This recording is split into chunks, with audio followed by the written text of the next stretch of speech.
How does a phone travel back to the mainland while its owner is still standing on an island 10 miles out at sea? How does an 18-year-old athlete, surrounded by friends on the 4th of July, become the only person who never makes it home? And when a grieving mother is asked, on camera, whether her own son could have drowned by accident, why can't she bring herself to say yes or no? Everyone online is arguing about this case. Almost nobody has actually listened to the people at the center of it. But I have the mother's voice, her exact words. And once you hear what she discovered in those first desperate hours, you'll understand why this family says the story they were given simply does not hold together. Before we go any further, if stories like this matter to you, hit that like button and subscribe to True Crime Vic, because we follow cases like this one until the answers come out. He said, "Hey, Miss Christine, have you seen Nolan or talked to Nolan?" I said, "No, I thought he was with you guys, you know." He's like, "No, nobody's talked to him. We left the island at, I think he said 3 p.m. and he wanted to stay because he was talking to a girl." Do you think there's a possibility that your son drowned accidentally? Honestly, because of the way the stories are just so inconsistent and how that day went, it's just, you know, we can't say for sure. And I don't know how to answer that. First of all, I want to say thank you, everyone, for being here. This is not how I wanted the world to meet my son, but here we are. So, as you know, I'm Christine Wells Wansley. I am Nolan Wells' mom. And Nolan is the kindest soul. He never met a stranger. He loved everybody. He didn't care if you were black, white, purple, green, looked like a marshmallow. Like, he just wanted everyone to be in peace with one another. He loved life, and God gave him this big heart, which always scared us. Me and his dad had conversations with him all the time, not just about the importance of understanding our history as Black people, but also the importance of how you have to move in certain spaces. And it's not us feeding into racism or the stereotypes that comes with that. Unfortunately, that is just a matter of fact. There have been many cases, many instances that shows that it's unfortunately a pattern that he did not like. He did not like that there was so much division, and I think that's why God gave him us. He was really a peacemaker. He wanted, like I said, everyone to be included. He never wanted to leave anyone out.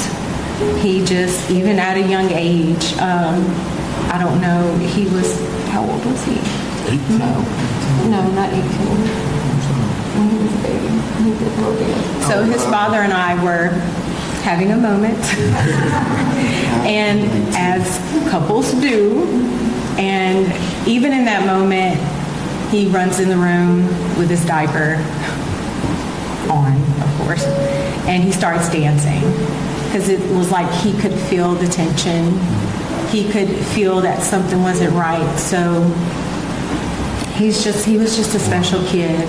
Like, he was a special kid, but again, just heart was so big. And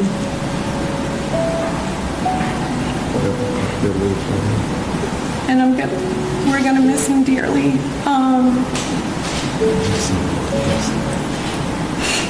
But we are grateful, especially to our friend Tashima, who actually was one of the people who helped us that night. She went and picked up his cell phone from where it was, and then provided that to us because we of course contacted authorities to figure out who to do the report with, whether it was the county or the city, which then turned into DMR, who I contacted immediately from there.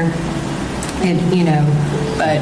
Can you tell them how you got the cell phone? So our friend actually, when I called her, Nolan is best friends with her two sons, Jalen and Javon. When I called her, I said to Shima, have you seen Nolan? He's missing. No one has seen him. No one has talked to him. The boys were actually with her sons. So they opened up their Snapchat because a lot of the kids do have their locations where they're tracking one another. So one of the boys says, well, it's showing that I can't exactly remember what his location was showing, but my Life 360 location was showing something completely different. It was actually showing that his phone was like he was on land. And so we ended up, she received the phone from that parent, and then we met up where his car was, which was at a separate location. There were issues obtaining the key, but even so, there's just a lot of... Tell them about what happened with the key. So I'm going to let my husband tell you about that because he actually went up to the door to get the key because at that point, I was just not in my right mind. This has just been an awful situation. Just terrible. Elmore Wansley, father. Okay, so the situation with the key. When we got to the house, a few of his friends, they were already there. And they were at the door in the house asking questions. So when I walked up, they were getting, things were getting kind of intense. So I turned to them and told them, I need you guys to calm down. I don't do this to me right now. I need them to kind of trust me so they can give me something. So I was able to calm them down. So the guy, he's in one of the pictures, but he came out of the room, half asleep or whatever, I think Jack's or whatever. And I said, look, I'm Nolan's father.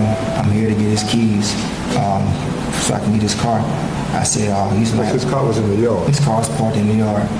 So he was like, I don't know, man. I know it's like my brother. I said, well, if Nolan was like your brother, would you please go in your room and see if you can find my son's keys so I can take his car home? He walks off, 2 or 3 minutes, come back. I can't find the keys. I said, okay, so at that point, I get the boys and I get to move them out the house because I didn't want them to go into the house and start tearing up these people's houses because there'd never be a hole in the situation. So we walk outside by the car. One of the guys that was in the house with us, he was on the phone with a girl, and the girl told him that Nolan's keys were on top of this Jack's guy's Xbox in the house because apparently she was there with him earlier. So he goes back up to the door by himself, and 5 minutes later, the keys come out. So now I feel like you done lied to me. So now I'm really in distress with you. But as far as that night goes, if I knew anyone who had a boat, I would have went out that night looking for my son. We tried, but I don't have friends with boats. But if I knew someone with one, I would have went out that night. And this so happened that his coach saw all the stuff on Facebook that next morning and called and contacted me like 5 in the morning, asked me did we want to go out. And I told him yes. So within an hour, he was at the dock. We met him, and we went out. We docked the boat, got out the boat, walked on the island, walked a pretty nice stretch, came back, got back on the boat, went around the island, came back around, and where we went to, that's where apparently they say that his body floated up. I don't know a lot about water currents or whatever, but I would think that we would have saw his body. And on the trip there was a family that stayed the night on the island, actually tented out on the island. So if he was left, he would have saw that family on the island, and there was 2 other boats docked, so he would have had help. So I don't know. I don't know. I think we stayed there for like an hour and a half.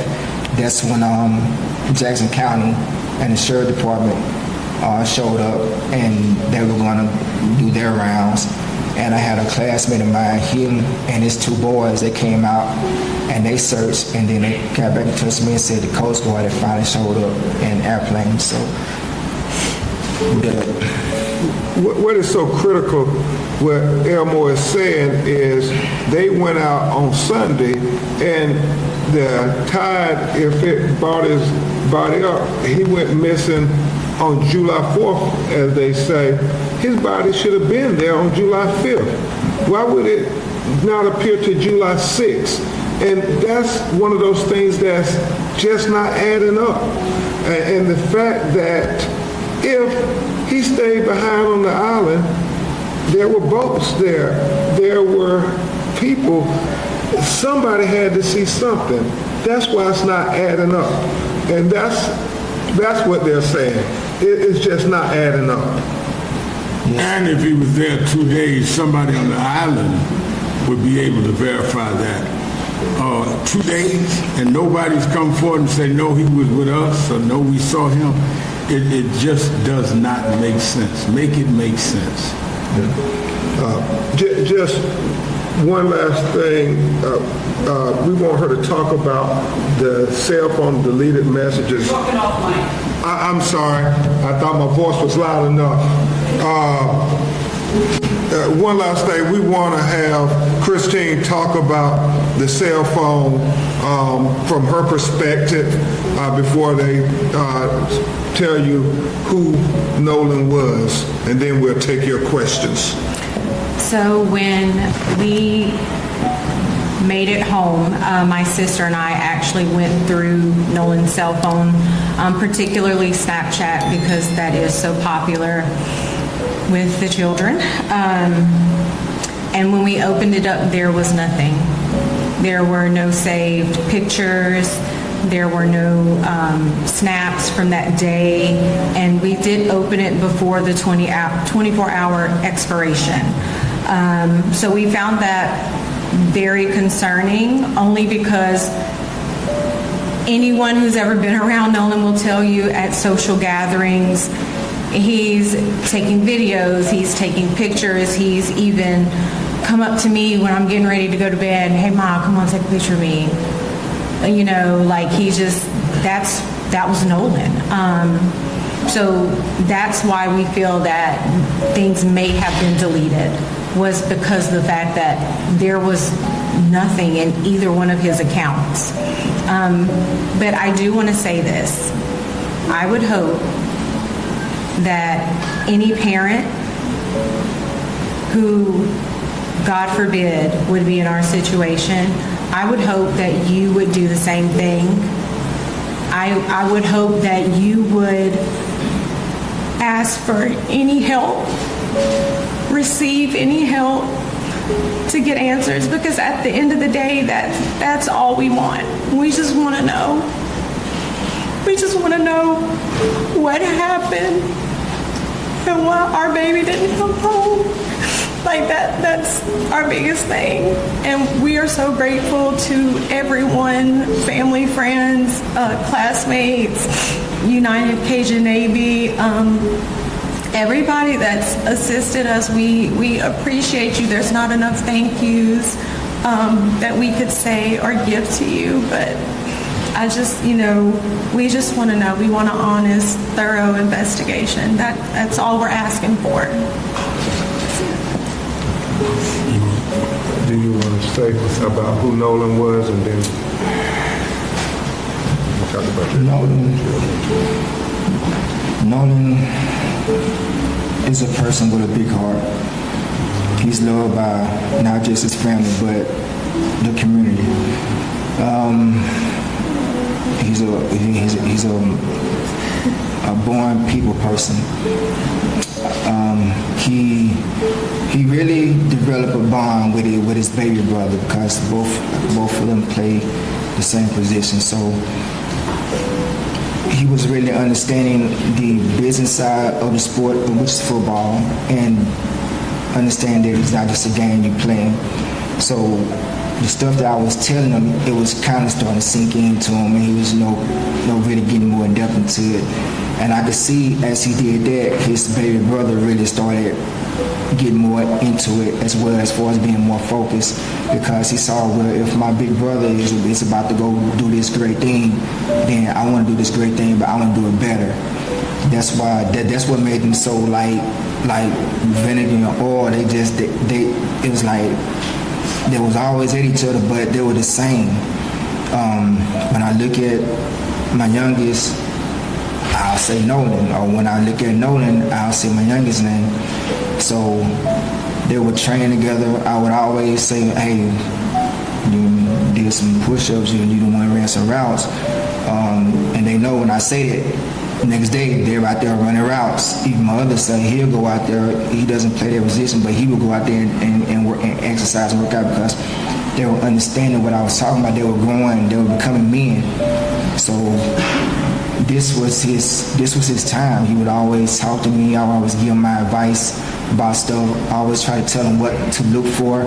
And I was always telling him, I said, son, I'm giving you this advice and I'm telling you this stuff, but you're going to have to experience this. But when you experience it, it won't be foreign to you. You'll have some kind of idea of how to navigate through it. And I think me and his mother, I think we did a great job with that. That's why it's so hard for me to believe that he would choose to stay on the island.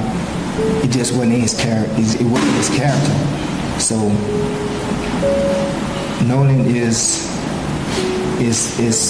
the funniest kid in our family. Speaking of the time she was talking about, we were having a kind of heated moment, and I don't know if you guys remember the dance called Stanky Leg. I think my son created it because we were sitting in that closet looking and just like talking. He literally came to the closet door and peeked around and stood in front of him and just started doing this little crazy dance. And I was like, we just bust out whatever we was arguing about, we stopped laughing, then we called him to us and we just hugged and laughed and played. But then maybe 6 months later, the song is a hit. But we always said he created the Stanky Leg dance. But that's my greatest memory of my son. What are you telling your other children about this? My son Ethan, he's hurting. These are the ones these are the younger ones. He's like, Dad, I don't know what I'm doing, and I'm like, son, you gotta keep going, because he would want you to be better. His youngest brother Elmore, the one that really worked out with him, he was like, I'm hurting, Dad, but I said, Nolan wants you to be the best he can be. He would want you to outdo him. And whenever you feel like you're in a bind or having some kind of problem, call on your brother, talk to your brother. My twins, the loss of a younger sibling is hurting them. They have to figure out how to navigate through life without them. And my daughter Carly, with her being away, it's really hard for her because she's not around family now. So she's out on her own, doing life what life does. But she's doing it on her own, so she has to do this by herself. We're here, by phone, but we're not there in person. So she really has to draw on the people that's around her when she's not home. So all together, my family, this is going to be our new norm. He was the jester in my court. And he will be missed great, not by us, but by the whole community. Well, we want to not speculate, but we want to investigate to what happened to Nolan Wells, because it's not adding up. It's just not adding up. When you think about, the contradictions, the things that just make you scratch your head. I mean, you had this 18-year-old kid who went out celebrating on the 4th of July with his friends on a boat. And tragically, they all came back, but Nolan didn't. And Nolan was the only African American in the group. And so it is like making people harken back to the sins of the past in the state of Mississippi. And so I think that's why people are so concerned with getting to the truth of what happened to Nolan Wells. It is so many things that don't pass the smell test here. Nolan was a college football player. I mean, he was in superior shape. His family and a lot of his friends are not accepting that this was a drowning, an accidental drowning. As a civil rights lawyer, I think the public outcry is warranted because you can't escape, the history in America and especially in the Deep South, like places like Mississippi, where you have had racial killings where there was nobody held accountable. And so they're asking those questions. Are they getting a fair investigation? Is this equal justice under the law? And they want to make sure that the investigation won't be whitewashed.